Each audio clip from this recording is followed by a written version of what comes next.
Instead of banning vaping and e-cigarettes outright, the government has opted to tax these nicotine-laced products to stop them from becoming widespread and cheap. Azrul Mohd Khalid, CEO of the Galen Centre, discusses the implications of the move to declassify liquid nicotine as a controlled substance. The problem is that by removing liquid and gel nicotine from the Poisons Act schedule of controlled substances, it overcomes a problem for taxation, which is that before this, it wasn't easy to tax, now it is. But it creates another problem, which is a massive vacuum, because where previously there was a ability to prevent gel and liquid nicotine from being used widely, now there are no obstacles. There are no regulations or laws or anything to control vape and e-cigarettes. Normally, the best way to deal with policy problem is that you develop the regulations or legislation first and then tax. The problem here is that by dropping the classification prematurely means that there is absolutely no regulations or legislation controlling or regulating the manufacturing, distribution, promotion, and sales of vape and e-cigarettes.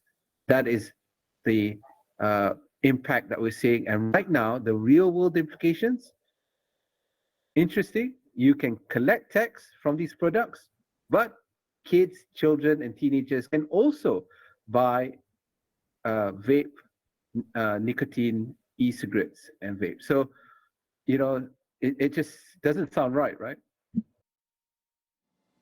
Azrul also highlights an emerging public health crisis among young people who are becoming increasingly addicted to vaping and nicotine. The Ministry of Health's own survey found that at least 600,000 children between 11 and 18 years of age have taken up vaping. And that's really worrying. And there's been this claim that if you vape, you can quit smoking. Now, we find that actually the reverse is becoming true, which is that rather than quitting smoking, we see more and more vape users who are also dual users.